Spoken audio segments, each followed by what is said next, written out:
Bible میں پڑھیے، Bible میں کہیں بھی یہ ذکر نہیں ہے صاف الفاظ میں، ان ایمبیگوس اسٹیٹمنٹ، جس میں عیسیٰ علیہ السلام خود فرماتے ہیں کہ میں خدا ہوں، یا کہتے ہیں کہ میری عبادت کرو۔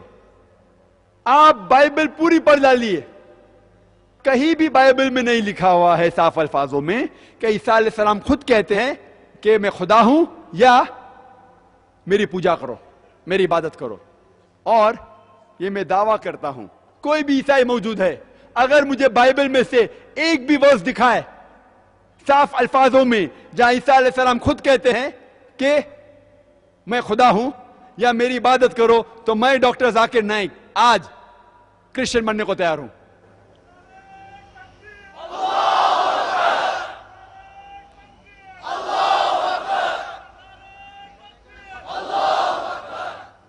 میں اپنے آپ کو پھانسی پہ لگانے کو تیار ہوں۔ باقی مسلمان یہ نہیں کہہ سکتے، کیونکہ میں اسلام اور دیگر مذاہب کا طالب علم ہوں۔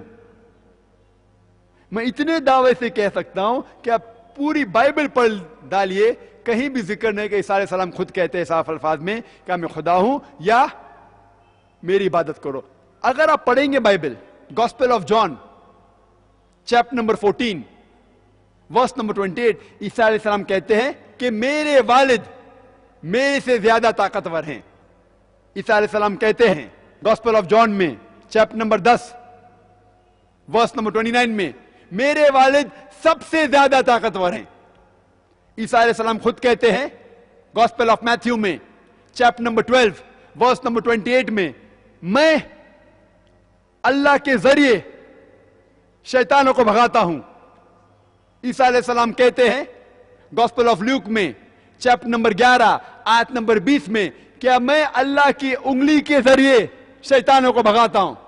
عیسیٰ علیہ السلام کہتے ہیں گاسپل آف جان میں چیپٹر نمبر 5 میں آیت نمبر 30 میں جو بھی ججمنٹ کرتا ہوں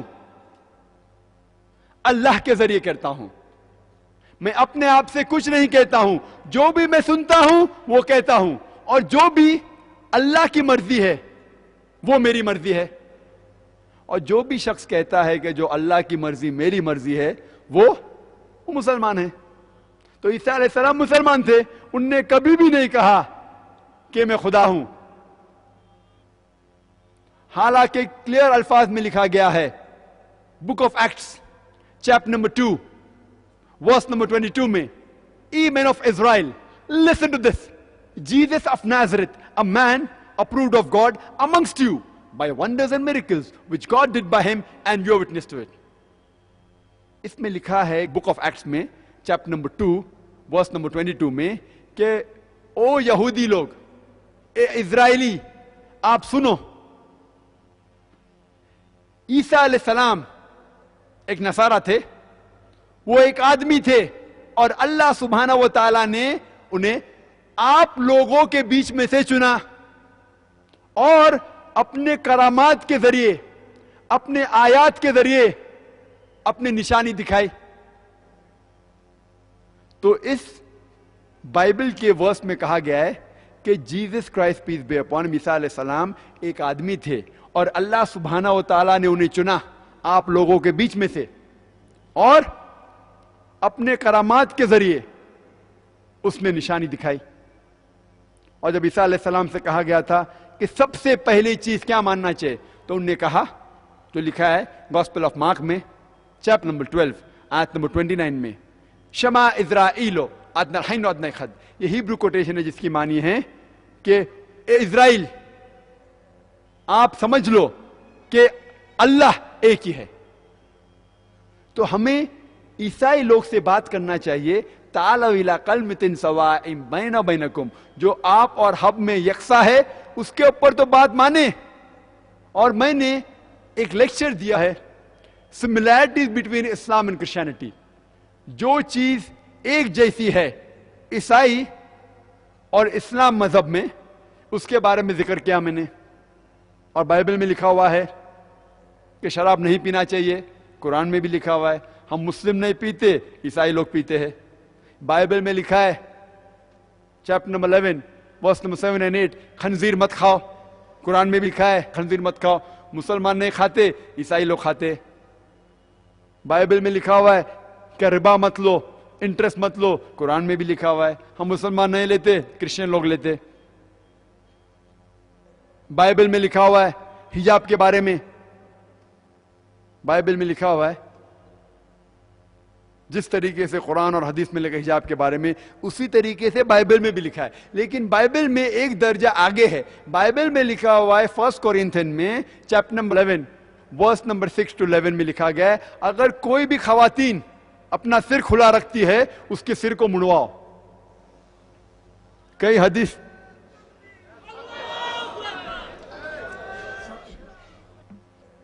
الحمدللہ میں آپ کی جذبات کی قدر کرتا ہوں الحمدللہ. تو آپ اگر ان کی کتاب پڑھیں گے، ان کے کتاب میں حجاب ایسا ہے، ہمیں ان سے کہنا چاہیے کہ آپ کی کتاب پڑھو، آپ کی کتاب میں لکھا ہے خواتین کو حجاب کرنا چاہیے، تو آپ کیوں نہیں کرتے؟ آپ اگر دیکھیں گے فوٹو مدر میری کا، الحمدللہ وہ مسلمہ جیسی لگتی ہے، مسلمہ تھی الحمدللہ. تو ہمیں عیسائی لوگ سے بات کرنا چاہیے، منہ کھولنا چاہیے، ہمیں ان کی کتاب پڑھنا چاہیے ہدایت کے لیے نہیں، تاکہ ہم ان سے دعوت کر سکیں. ہدایت کے لیے قرآن اور صحیح حدیث کافی ہے اور کوئی کتاب کی ضرورت نہیں. لیکن دعوت کے لیے قرآن میں لکھا ہے، حدیث میں بھی لکھا ہے کہ ہم کتاب کا استعمال کر سکتے تاکہ ہم انہیں اسلام کی طرف لے آئے. چونکہ یہ ایک علمی محفل ہے، جیسے ہمارے محی الدین صاحب نے آپ سے گزارش کی کہ آپ غور سے سننے کی کوشش کیجئے. ایسے موقع بار بار نہیں ملتے ہیں اور یہاں پر کسی نعرہ بازی کی اجازت نہیں ہے، اور اگر کوئی نعرہ لگے گا تو اسٹیج سے لگے گا. اب دوسرا سوال ہے، کیا ہم غیر مسلم بھائیوں کے تہواروں میں شمولیت نہیں کر سکتے ہیں؟ اگر نہیں تو پھر باہمی بھائی چارہ بڑھانے کی صورت کیا ہو سکتی ہے؟ جناب ذاکر صاحب. سوال بھائی صاحب کا ہے کہ ہم غیر مسلمانوں کے تہوار میں حصہ لے سکتے ہیں کیا نہیں، اور اگر حصہ نہیں لیں گے تو بھائی چارہ کیسے بڑھے گا؟ اکثر جتنے بھی تہوارات ہیں غیر مسلمانوں کے، وہ اسلام کے شریعت کے خلاف ہے. ایسا کوئی ایک آدھ تہوار ہے جو شریعت کے خلاف نہیں ہے اور جو شرک اس میں موجود نہیں ہے اس میں بھاگ لے تو کوئی حرج نہیں، لیکن اکثر زیادہ تر سب تہوار اسلام کے شریعت کے خلاف ہے اور اس میں اکثر شرک ہوتا ہے. تو ایسے تہوار میں اگر آپ بھاگ لینا چاہتے ہیں لے سکتے ہیں، لیکن ایک ہی کنڈیشن پہ، آپ اس تہوار میں جا کے شرک نہ کرے، شریعت کو نہ توڑے، لیکن ان کو دعوت دے. میں جاتا ہوں ان کے تہوارات میں، شرک نہیں کرتا لیکن دعوت دیتا ہوں. اگر آپ میں بھی ہمت ہے تو آپ بھی جا سکتے ہیں، لیکن آپ کہیں گے نہیں میں جاؤں گا. لوگ کہتے دیکھو میں جب جاتا ہوں پارٹی میں شراب سرو کرتے تو میں کوکو کولا پیوں گا، میں پیپسی پیوں گا. لوگ کو کیا پتا کیا پیپسی پی رہے، لوگ تو سمجھیں گے شراب ہی پی رہے نا. تو شرابی کا ساتھ دینا بھی حرام ہے. لیکن اگر آپ شرابی کے ساتھ جا سکتے ہیں اور اس کی شراب چھڑوا سکتے ہیں، آپ نے شراب پینے کا لیکن اس کی شراب چھڑوا سکتے ہیں تو بے شک جائیے. لیکن اگر آپ کو ہمت نہیں ہے بولنے کے لیے مت شراب پیو تو جاؤ ہی مت وہ تہوار میں. میں جاتا ہوں بامبے میں، جتنے کانسولیٹس ہیں نا فورن، ان کے پروگرام ہوتے نیشنل ڈے، تو اکثر ان لوگ اکثر شراب سرو کرتے. پہلے مجھے پتا نہیں تھا، تو جب میں جاتا تھا میں کونسل جنرل سے ڈائریکٹ کہتا ہوں مجھے معاف کرنا، میں معذرت چاہتا ہوں. بولا کیوں؟ کیونکہ آپ جو شراب دے رہے وہ میں مذہب میں الاؤڈ نہیں. کھلم ڈائریکٹ دعوت دیتا ہوں یہ شراب حرام ہے، اور ہمارے مذہب میں تو حرام ہے ہی، اس کے علاوہ میں آپ کو سینکڑوں وجہ دکھا سکتا ہوں کیوں حرام ہے. اور پھر میں میڈیکل ڈاکٹر ہونے کے لحاظ سے ہاں doctor you very good very nice, اچھا کر رہے. ڈرتے کیا؟ منسٹر بھی ہون دو، ڈرنے کا نہیں. اللہ تعالیٰ آپ کے ساتھ ہے. جب میں شروع کیا تھا، جب میں میڈیکل کالج میں تھا بمبئی میں نائر ہاسپٹل میں، اور جب میں وید یا بھگوت گیتا کے شلوک کی تلاوت کرتا تھا تو میرے چند مسلمان دوست تھے میڈیکل کالج میں، کتنے چند تھے، وہ بھاگ جاتے تھے کہ ذاکر ابھی مروائیں گا ہمیں. اور میرے ارد گرد سب ہندو لوگ. اور الحمدللہ جب اللہ ساتھ ہے تو کس سے ڈرنا. اور وہی لوگ آج میری عزت کرتے اور عزت کرتے. ہمیں غلط فہمی ہے کہ ہم دعوت دیں گے تو دوستی ٹوٹ جائیں گی. دعوت دو لیکن حکمت کے ساتھ دو. میرے بہت سے غیر مسلمان دوست ہیں الحمدللہ، ان کو دعوت دیتا ہوں میں، کھلا دعوت دیتا ہوں. کچھ مانتے کچھ نہیں مانتے. ہمارا کام ہے ذکر کرنا. اللہ تعالیٰ فرماتے سورہ غاشیہ میں سورہ نمبر 88 آیت نمبر 21-22 فذکر انما انت مذکر. آپ کا کام ہے ذکر کرنا. ہدایت دینا اللہ تعالیٰ کے ہاتھ میں, ہمارے اور آپ کے ہاتھ میں نہیں ہے. تو ذکر کرنا جو تہوار میں, تہوار ایک بہت اچھا موقع ہے دعوت کرنے کا. اور میں دائی لوگ کو بتاتا ہوں کس طریقے سے ہر تہوار میں آپ دعوت کر سکتے. تو آپ کو تہوار کی ذرا بیک گراؤنڈ جاننا ضروری ہے. ہر تہوار کا بیک گراؤنڈ جانیں گے تو انشاءاللہ دعوت دینا بہت آسان ہے, اور ہمیں ان کو گالی دینے کی ضرورت نہیں ہے. صرف سیدھے سادے سوال پوچھنے کا. سوال پوچھیں گے وہ خود اپنے آپ شرمندہ ہوں گے. مجھے لوگ دسہرہ کے لیے بلاتے, میں بولا کیا ہے دسہرہ؟ نو وہ رام نے اپنے بیوی کو بچایا. بیوی کو بچایا؟ رام کی بیوی؟ ہاں رام کی بیوی ہے. بیوی کو بچایا 12 سال لگے آپ کے بھگوان کو اپنے بیوی کو بچانے. نہیں وہ تو ارے ذاکر جان دے نا, میں کچھ نہیں کہتا ہوں. دیکھو اللہ تعالیٰ میں اجازت نہیں دیتا ہے کہ وہ لوگ جن کی عبادت کرتے اللہ کے علاوہ اس کے خلاف کوئی گالی دے.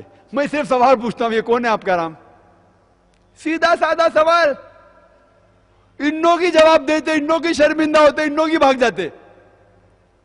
تو تہوار میں اگر آپ دعوت دے سکتے ہیں, آپ کوئی شرک مت کیجئے, ایسا کچھ اس میں کام مت کیجئے جس میں شریعت کے خلاف ہے. لیکن جا کے دعوت دے سکتے تو بے شک جائیے, لیکن دعوت نہیں دے سکتے تو کم از کم تہوار سے دور رہ دی.